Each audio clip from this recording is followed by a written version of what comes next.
네, 청취자 여러분 반갑습니다. 지난주에 이어서 저희가 두 번째 영상 예배를 드리게 되었습니다. 우리 시간들은 또 흘러가지만 또 우리가 해결해야 될 부분들이 여전히 남아 있습니다. 이것이 계속 우리가 기도해야 될 부분 아닌가 생각이 듭니다. 오늘 함께 말씀을 나누기 전에 함께 기도하고 예배 가운데로 나갑니다. 기도하겠습니다. 하나님 아버지 감사합니다. 오늘도 저희를 인도하시고 또 하나님의 한량없는 사랑과 은혜로 저희를 사랑하여 주시니 감사합니다. 어려움 가운데서도 저희가 사랑받는 존재임을 알게 하여 주시고 또 저희를 통해서 주님이 하시고자 하는 일들이 무엇인가를 함께 나누고 실천하는 우리 청년들이 되도록 함께 하여 주옵소서. 오늘 예배도 주님께 의탁하며 예수 그리스도의 이름으로 기도합니다. 아멘. 오늘 함께 나눌 말씀은 요한일서 4장 18절에서 21절까지 말씀입니다. 요한일서 4장 18절에서 21절까지 말씀을 세 번역으로 제가 읽겠습니다. 사랑에는 두려움이 없습니다. 완전한 사랑은 두려움을 내쫓습니다. 두려움은 징벌과 관련이 있습니다. 두려워하는 사람은 아직 사랑을 완성하지 못한 사람입니다. 우리가 사랑하는 것은 하나님이 우리를 먼저 사랑하셨기 때문입니다. 누가 하나님을 사랑한다고 하면서 자기 형제자매를 미워하면 그는 거짓말쟁이입니다. 보이는 자기 형제자매를 사랑하지 않는 사람이 보이지 않는 하나님을 사랑할 수 없습니다. 하나님을 사랑하는 사람은 자기 형제자매도 사랑해야 합니다. 우리는 이 계명을 주님에게서 받았습니다. 아멘.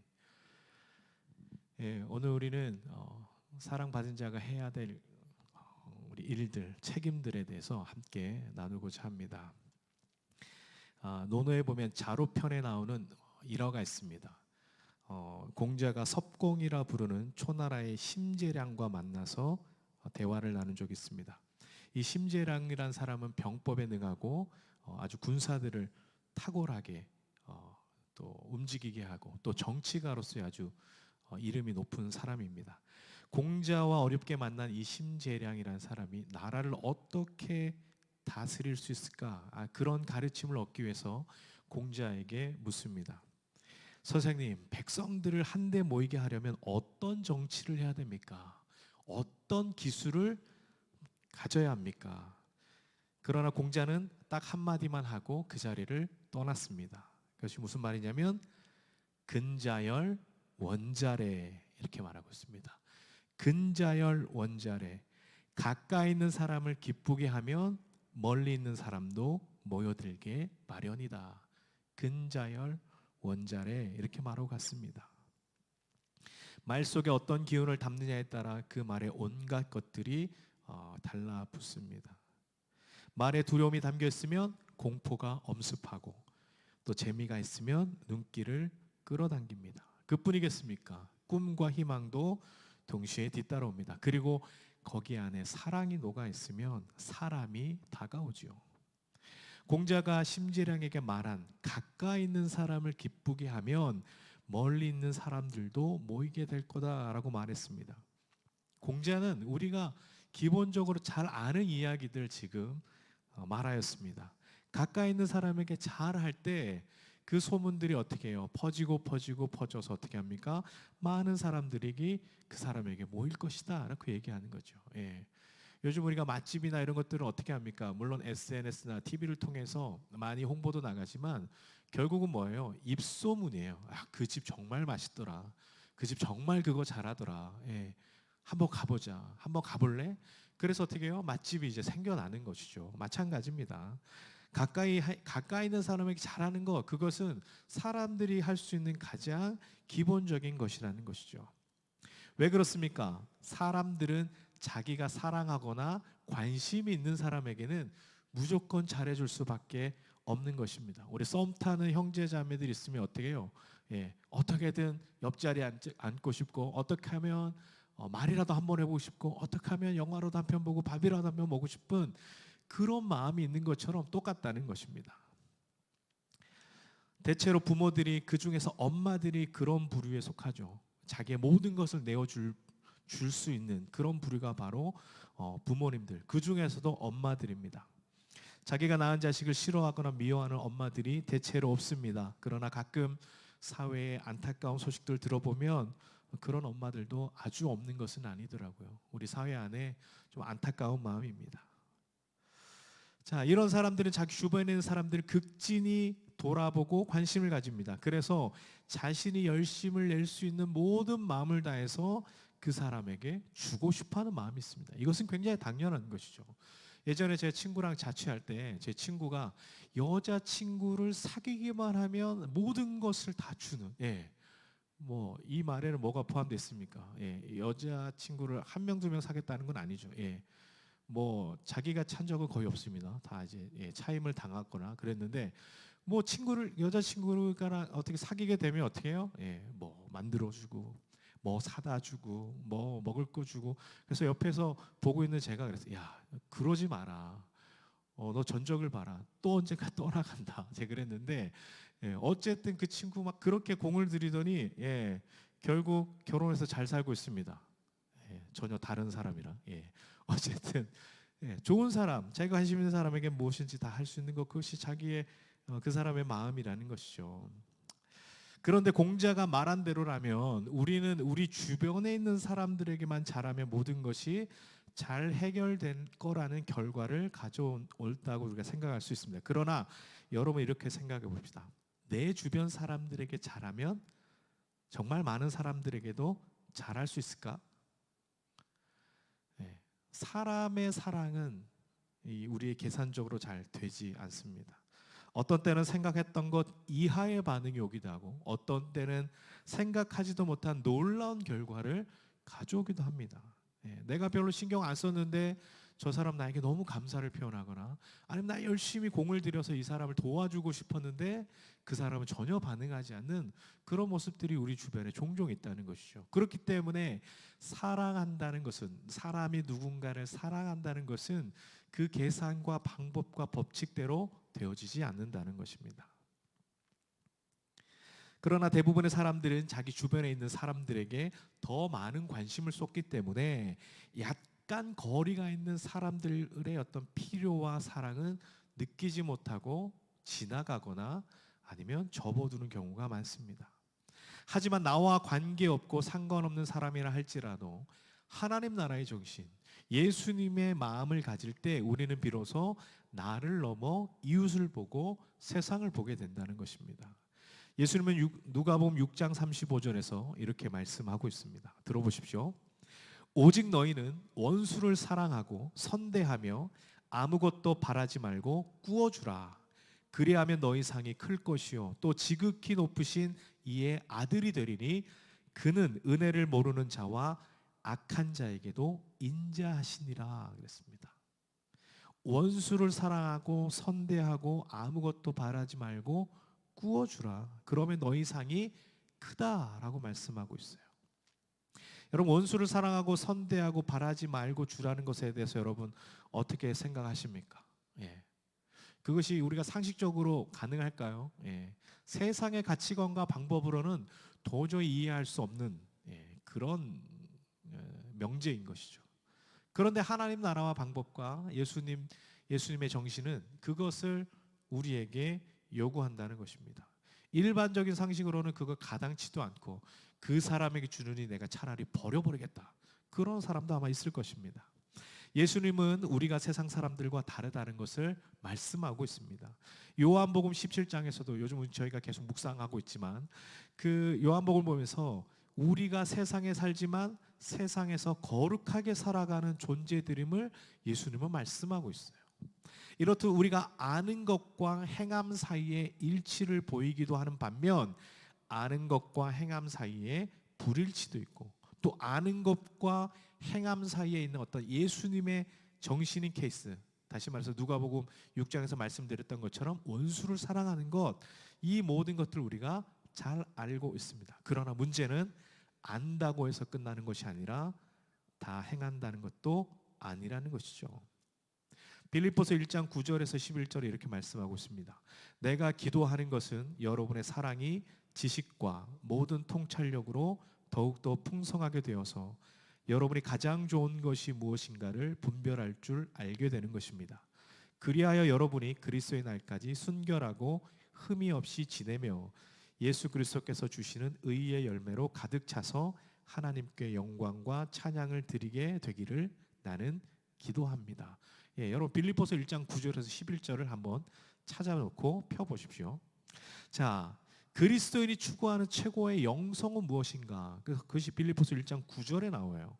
그것은 뭐냐면 가장 좋은 것, 가장 선한 것을 분별할 줄 아는 것이 최고의 경지라는 것이죠. 분별하기 위해서 사랑과 총명과 지식이 합쳐질 때 분별하게 되는 거예요. 단순히 어떤 지식적인 것만 안다고 해서 그것을 분별할 수 있는 것이 아니죠. 사랑과 총명과 그 다음에 지식이 합쳐질 때 우리가 분별하게 된다는 것입니다. 우리가 영적으로 된다는 것은 어떤 샤머니즘의 영향을 통해서 우리가 뭔가 초월적인 어떤 초자연적인 것을 생각할 수도 있지만 성경에서 지극히 선한 것을 분별하는 것이 영적인 의미가 되는 것이죠. 가장 최선의 것을 찾아낼 수 있는 지혜를 얻는 것이 기독교 영성에서 마지막으로 추구하는 단계입니다.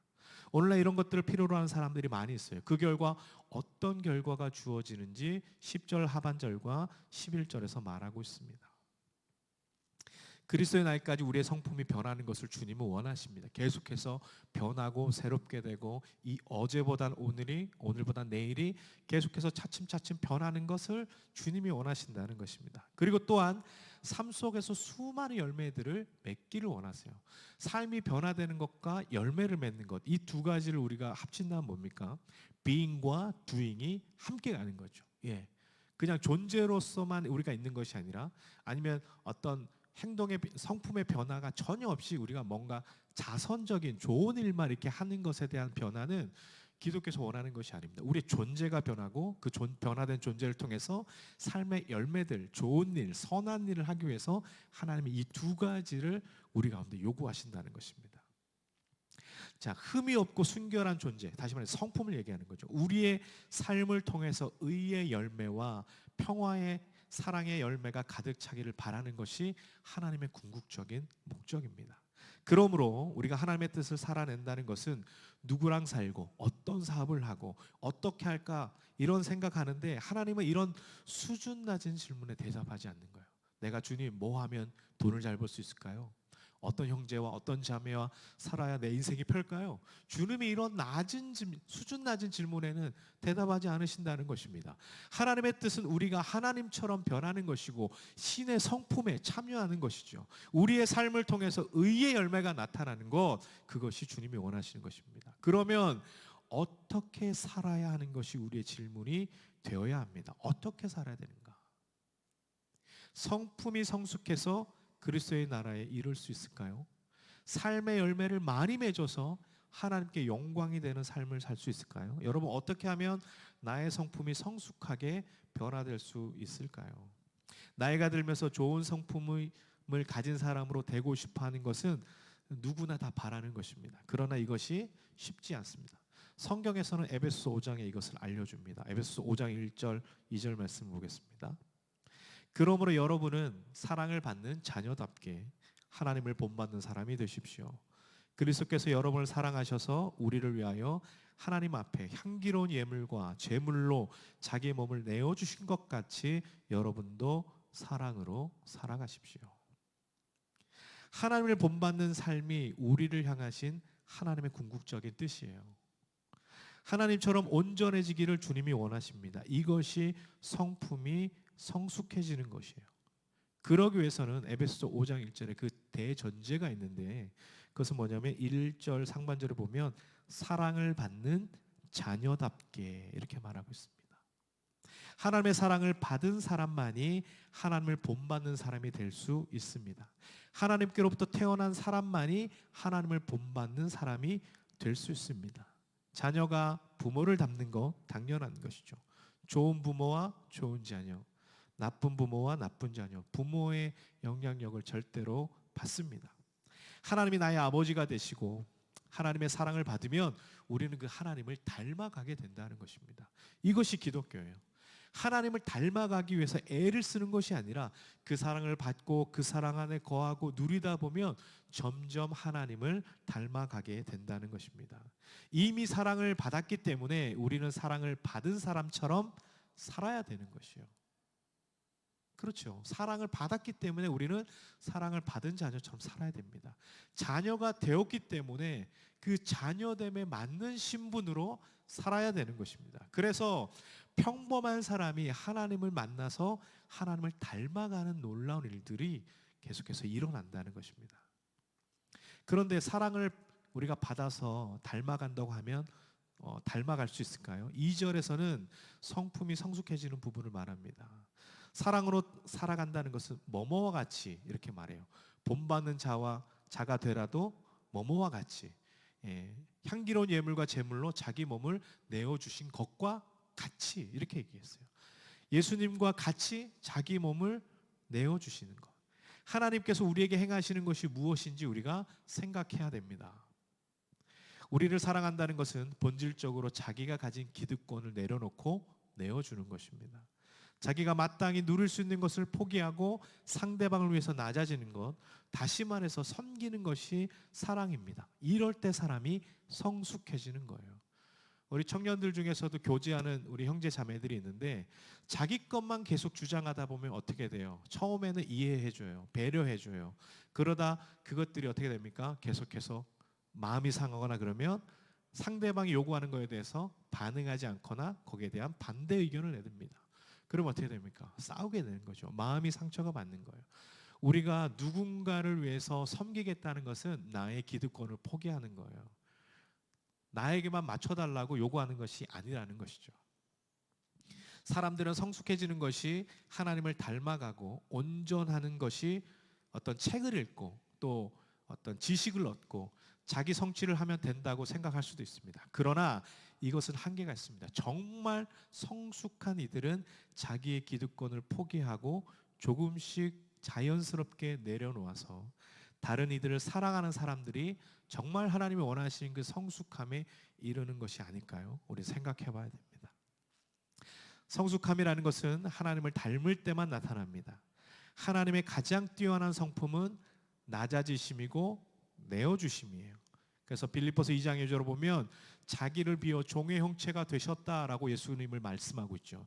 거기서 말하는 비움에 대한 케노시스, 이것은 무엇입니까? 그냥 내가 나 된 것을 다 포기하고 내려놓는 거예요. 나를 버리는 것입니다. 주님이 케노시스, 자기를 비워서 신의 형상을 버리고 종의 형체, 사람의 형체를 입어서 우리와 같이 낮아지신 그 케노시스를 말하고 있는 것이에요. 인간의 허접한 언어로 충분히 설명할 수도 없는 그 정도로의 낮아지심, 하나님의 낮아지심을 흉내낼 때 우리는 비로소 조금씩 성숙하게 되는 것입니다. 여러분, 돌봄이라는 것은 사랑의 전제가 되어야만 가능한 것이죠. 지금 전국이 코로나19로 인해서 어려움 가운데 있습니다. 계속해서 확진자들이 늘어나고 있고 우리는 그런 것들에 대해서 어떻게 반응해야 될지를 한번 생각해 보는 시간이 되어야 됩니다. 여러분, 그리스도인으로서 성숙한 모습은 무엇입니까? 그리스도처럼 되어야 되는 것이죠.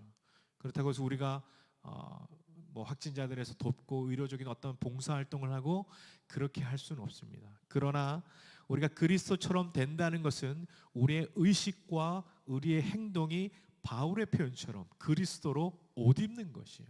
완전히 우리가 그리스도의 어떤 정체성을 가지고 살아가야 그리스도처럼 우리가 될 수 있다고 말할 수 있습니다. 오늘 본문이 요한일서 4장 18절에 이렇게 말씀하고 있습니다. 사랑에는 두려움이 없습니다. 완전한 사랑은 두려움을 내쫓습니다. 두려움은 징벌과 관련이 있습니다. 두려워하는 사람은 아직 사랑을 완성하지 못한 사람입니다. 여러분, 인간의 본질은 사랑이에요. 사랑으로 인간이 살아갈 수 있습니다. 사랑 없이는 못 사는 것이 인간의 본질이에요.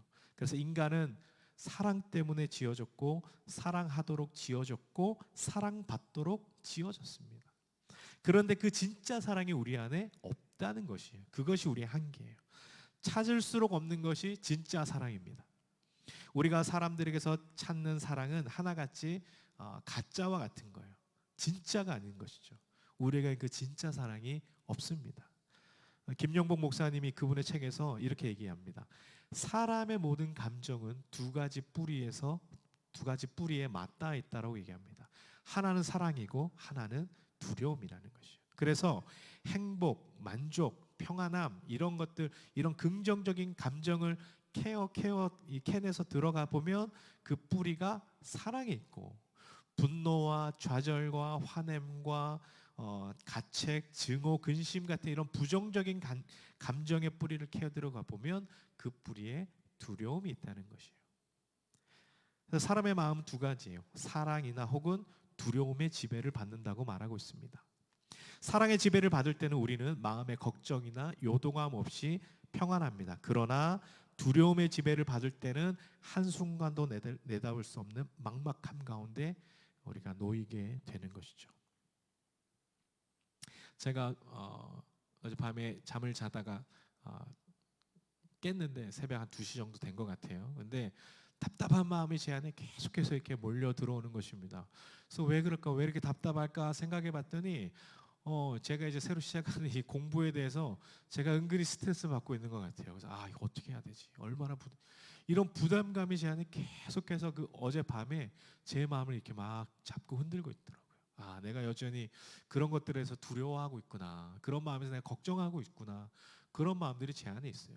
그런 마음들이 가득 있다 보니까 그것이 어떻게 해요? 계속해서 나를 두렵게 하고 걱정하게 되고 불안하게 되는 것이죠. 사람의 마음에 그런 두려움이 있다면, 그것이 우리의 어떤 삶의 뿌리 안에 있다면, 우리는 계속해서 드러나는 열매들은 무엇이에요? 근심하는 거예요. 걱정하는 것이고, 미워하는 것이고, 어떤 자기 사랑만 있는 것이고, 내어줌이 없는 것이죠. 그것이 두려움 안에 있는 것이에요. 사도 요한은 사랑이 두려움을 내쫓는다라고 말하고 있어요. 그러나 두려움은 징벌과 관련이 있다고 말합니다. 근데 이 징벌이라 함은 하나님에 대한 두려움을 말하는 것이요. 다시 말해서 하나님을 떠남으로 인해서 하나님과의 관계가 어색해지고 그분과의 관계가 소홀해진다는 것이요.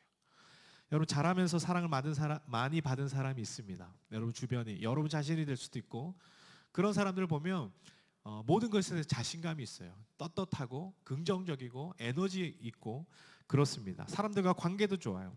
이 말을 반대로 말하면 두려움이나 불안이 사라진다는 것이에요. 어떻게 되면요? 사랑을 많이 받는다면 사라진다는 것이죠. 많은 사람들이 불안함 가운데 노출되고 살아가고 있습니다. 우리가 TV를 보면 굉장히 많은 광고 방송이 나옵니다. 유튜브를 보더라도 잘 나가는 유튜버의 방송 앞에는 늘 뭐가 나와요? 광고가 나오죠.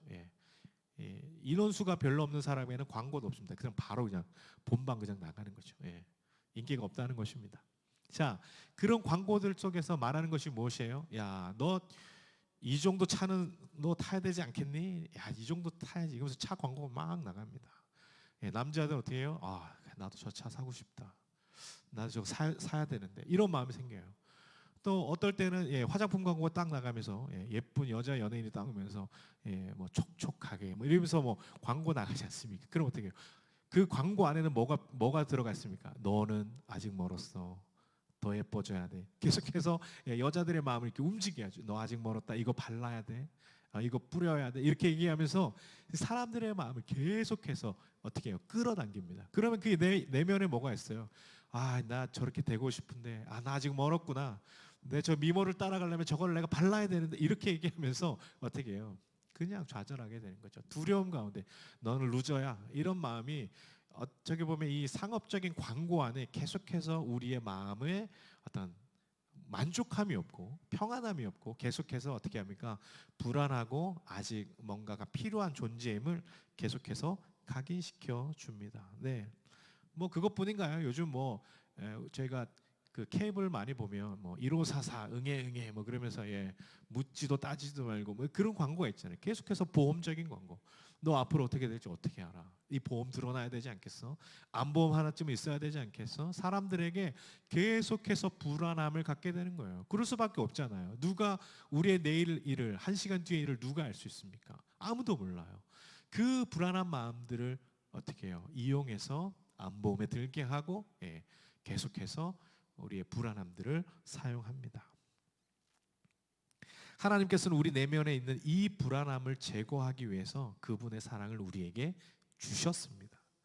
다른 데서는 이 불안함을 해결할 수가 없습니다. 성경은 이것이 어디 안에서 찾을 수 있는지 정확하게 말씀하고 있습니다.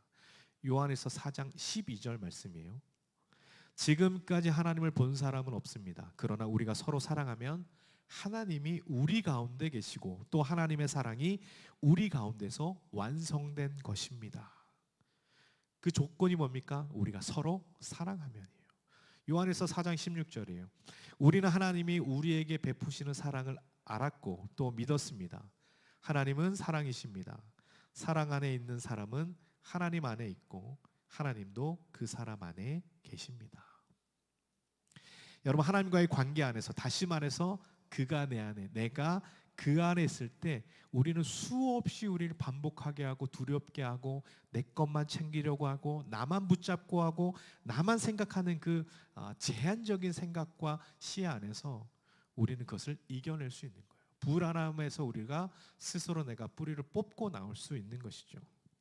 여러분, 사랑을 받기 위해서 성적을 더 올릴 필요도 없습니다. 사랑을 더 받기 위해서 뭔가 노력할 필요도 없어요. 그러나 이 시대를 살아가는 저도 마찬가지지만 많은 부모님들은 너가 더 사랑받고 싶으면, 너가 더 좋은, 더 많은 용돈을 받고 싶으면 성적 이 정도 올려야 되지 않겠니? 너 좋은 직장 가야 되지 않겠니? 너 공부 잘해야 되지 않겠니? 이런 조건들에 대한 사랑을 부모들이 준다는 것이에요. 어린아이를 키울 때도 그렇지 않습니까? 예. 아빠한테 뽀뽀 한번 해주면 아빠 이거 사줄게. 조건이 있는 것이죠. 하나님은 그런 조건이 없는 분이에요. 하나님은 조건 없이 예수 그리스도를 우리에게 내어주셨어요. 우리에게 주셨다라고 말씀하고 있어요. 이것이 얼마나 우리가 누릴 수 있는 큰 사랑입니까? 얼마나 큰 축복입니까? 여러분, 우리가 다 그런 사랑을 받았어요. 다 그런 사랑을 이미 경험하고 알고 있어요. 알고 있어요. 그런데 문제는 무엇이에요? 우리가 그 사랑을 가지고 내 안에만 가둬두는 거예요. 예수님이 이 땅 가운데 많은 사람들을 십자가를 통해서 구원하고 싶지 않으셨다면 그분은 굳이 이 땅 가운데 오시지 않으셔도 됐겠죠. 그러나 자기가 누리고 편하게 쉴 수 있는 자기가 어떤 신으로서의 어떤 그 모든 것들 다 포기하고 이 땅 가운데 오셔서 종의 형체를 입으시고 자기를 비워내시고 우리와 같이 되심으로 인해서 그 사랑을 우리 가운데 확증하셨다라고 말씀하고 있지 않습니까? 우리가 하나님 안에 거할 때 사랑은 채워지고 우리 안에 사랑이 고이게 됩니다. 여러분, 그렇다면 이렇게 사랑을 받는 존재가 우리 각자인데 우리가 이 사랑을 받고 우리 안에만 머물러 있게 하면 어떻게 됩니까? 그것은 우리가 해야 되는 일들을 하지 않게 되는 것입니다. 오늘 본문인 요한일서 4장 20절 21절 보면 이렇게 말씀하고 있습니다. 누가 하나님을 사랑한다고 하면서 자기 형제 자매를 미워하면 그는 거짓말쟁이입니다. 보이는 자기 형제 자매를 사랑하지 않는 사람이 보이지 않는 하나님을 사랑할 수 없습니다.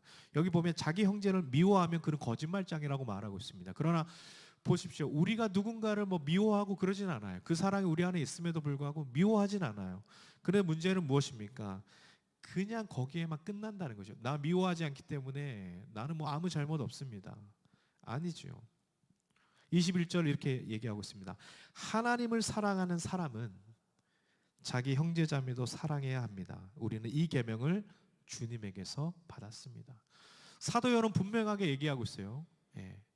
너희가 하나님을 사랑하면 너희의 형제 자매도 사랑하는 것이 마땅하다 말씀하고 있습니다.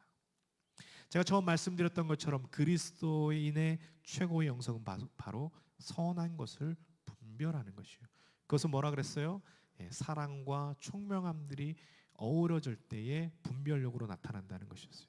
그것을 찾아낼 수 있는 지혜가 기독교 영성의 가장 최고라고 말씀드렸습니다. 그리고 나를 향하신 하나님의 뜻은 나의 성품의 변화, being과 나의 삶의 열매, doing에 대해서 말씀하고 있습니다. 요한일서 3장 18절은 분명하게 우리에게 말씀하고 있습니다. 말과 혀로만 사랑하지 말고 행함과 진실함으로 하자. 여러분, 코로나19를 우리가 겪으면서 우리가 사랑받는 존재로 우리가 해야 될 사회적인 책임들이 있습니다. 우리가 가져야 될 우리의 마음들이 있어야 돼요. 제가 지난 며칠 전부터 저희 청년부 전체 카톡방에 우리 대구에 있는 저소득층을 위해서 우리가 돕고자 하는 우리 대구 기독교 교회 협의회에서 주최하는 그런 모금을 하는 그 운동이 있습니다. 그래서 제가 저희 청년들에게 같이 나눴죠. 카톡방에서 우리 이렇게 해서 우리가 커피 한 2잔만 줄이자. 커피 2잔 줄이고 한 2,000원만 보태면 우리가 충분히 한 명당 우리가 10,000원씩은 후원할 수 있다. 우리가 사랑받은 존재라면 우리가 사랑을 나누어야 될 때도 분명히 우리가 사랑을 실천해야 되는 것이 필요하다. 나는 그리스도인이에요 라는 비익만 있고 내가 삶의 결과를 아무것도 가지고 있지 않는다면 우리는 온전한 그리스도인이라고 말할 수 없는 것이죠. 하나님은 우리의 삶의 변화도 원하시지만 하나님은 우리가 계속해서 우리의 삶의 열매들 세상 가운데 실천하고 우리가 그리스도인으로서의 여러 가지 나타날 수 있는 어떠한 모습들을 주님은 갖기를 원하시는 거예요. 우리 사랑하는 청년 여러분, 이 일들에 동참해 주십시오. 우리가 이제 오늘이면 이 후원하는 이 모금을 우리가 끝냅니다. 아직 하지 않았다면, 아직 나와는 상관없는 일이라고 여러분 생각하신다면 우리 좀 생각을 바꿔봅시다. 주님에게서 받은 그 사랑, 우리가 하나님을 사랑한다고 말하면서 형제자매를 사랑하지 않는다는 것은 말이 안 되는 것이죠. 우리가 주님께 받은 그 사랑을 또한 흘려보낼 수 있는 삶의 영역들이 지금 우리 안에 있습니다. 여러분, 사랑받은 자가 해야 될 책임들 우리가 등한시하지 않았으면 좋겠어요. 여러분이 할 수 있는 최소한의 재정으로, 또 우리가 몸으로 할 수는 없지만 우리 재정으로 조금씩 우리가 그분들을 위해서 좀 돕는 손길들을 우리가 행한다면 언젠가 또 우리가 그런 사랑이 필요할 때 우리로 받을 수 있는 그런 기회도 분명히 있을 것입니다. 함께 어우러져가는 교회 공동체뿐만 아니라 함께 살아가는 사회적인 공동체 안에서 정말 복음의 공공성이 무엇이냐, 공공성을 가지고 우리가 이 땅 가운데 교회가 살아내야 될 것들이 무엇이냐. 여러분, 교회는 더 이상 어떤 종교적인 영역에서 머물러서는 안 됩니다. 교회는 더 나아가서 세상의 구성원으로서의 한 영역들을 차지하면서 사회 구성원들과 함께 일어나갈 때에 그 안에 그리스도의 나라와 하나님 나라를 세워나갈 수 있는 것이죠. 산속에 들어가서 아니면 우리끼리만 모여서 모임을 갖는다면 그것이 사회적으로 어떠한 영향력을 가질 수 있겠습니까? 어떻게 우리가 그들에게 그리스도의 복음을 전할 수 있겠습니까? 예수님이 세상 가운데로 침투한 것처럼 예수님이 믿지 않는 사람들 가운데 찾아가셔서 만나시고 위로하시고 치유하시고 그 복음을 나눠주신 것처럼 이 시대를 살아가는 우리의 삶에 하나님의 마음을 갖고 우리가 좀 나갔으면 좋겠어요. 실천하는 그리스도인이 되었으면 좋겠습니다. 우리의 지성과 우리의 삶을 겸비한, 행동을 겸비한 우리 청년 그리스도인들이 되었으면 좋겠어요. 우리가 이번 이 어려운 일을 당하면서 우리가 또 함께 이 후원하는 일에 우리 동참할 때 주님, 제가 가진 것 중에 지극히 작은 것을 구별하지만 그 조금 이것을 그들에게 우리가 보내지만 오병이어의 떡과 물고기를 나눴던 그 소년의 마음처럼 주님, 이것을 주님 풍성하게 사용하여 주셔서 한국 교회가 또 이 한국 사회가 더 나아가서 나라와 민족과 열방이 우리의 사랑들을 경험하고 또 받은 사람들 것을 나누고 서로 어우러지고 살아가는, 성장하고 성숙해지는 교회 공동체, 사회 공동체가 되도록 주님, 제 가진 것을 일부를 드립니다. 여러분, 그렇게 하나님 앞에 드릴 수 있는 우리 사랑하는 청년 여러분이 되시기를 간절히 소망합니다. 여러분, 지금 하십시오. 우리 실천과 섬김은 내가 깨달았을 때 바로 하는 것, 그것이 중요합니다. 오늘 우리 말씀을 통해서 사랑받은 존재로 우리 주변에 있는, 우리 처음에 얘기했던 또 공자에 대한 근자열 원자래 이거에 대한 얘기가 아니라 우리가 더 나가서 더 많은 사람들 우리가 사랑할 수 있는, 먼저 사랑할 수 있는 그 마음들이 우리 안에 있다면 그 기쁨이 우리 안에 더 많이 찾아오게 될 줄로 믿습니다. 그렇게 한 주를 살아가는, 또 우리가 돕고 사랑하는 우리 모든 청년들이 되시기를, 성도님들 되시기를 주님의 이름으로 축원합니다. 함께 기도하겠습니다. 하나님 아버지, 감사합니다. 오늘 요한일서 4장 18절부터 21절의 이 말씀을 통해 사랑 안에는 두려움이 없고 온전한 사랑이 두려움을 내쫓는다고 말씀하고 있습니다. 우리가 사랑받은 존재로 우리 안에 있는 두려움들을 다 내어쫓고 걱정하는 것, 불안하는 것, 나만 아는 생각, 이기적인 마음들 내려놓고 베풀고 나누고 섬길 수 있는 저희 청년들이 되도록 하나님 함께하여 주옵소서. 코로나19를 겪고 있습니다. 특별히 하나님 대구 경북 땅에 어려운 지체들이 너무나도 많습니다. 우리 교회가 우리 청년들이 종교적인 영역 안에 머물지 않게 해주시고 사회적인 영역 안으로 저희가 들어가서 작지만 조금씩 우리가 후원하며 섬김을 통해 하나님 나라를 읽어가는 저희 모두가 되도록 도와주옵소서. 사랑받는 자녀가 해야 될 일, 또 사랑이 필요한 자들에게 사랑을 나누는 것임을 저희가 오늘 보았습니다. 실천하고 행동하는 그리스도인이 되게 하여 주시고 그것을 통해서 계속해서 우리 안에 성숙함을 가져오는 그리스도인이 되도록 인도하여 주옵소서. 주님, 이 어려움들이 빨리 지나갈 수 있도록 도와주옵소서. 그러나 주님이 일들을 통해서 우리들에게 하실 말씀들이 있다면 저희가 듣고 또 깨닫고 또 변화될 수 있는 시간들이 되도록 함께하여 주옵소서. 감사하며 예수 그리스도의 이름으로 기도합니다. 아멘.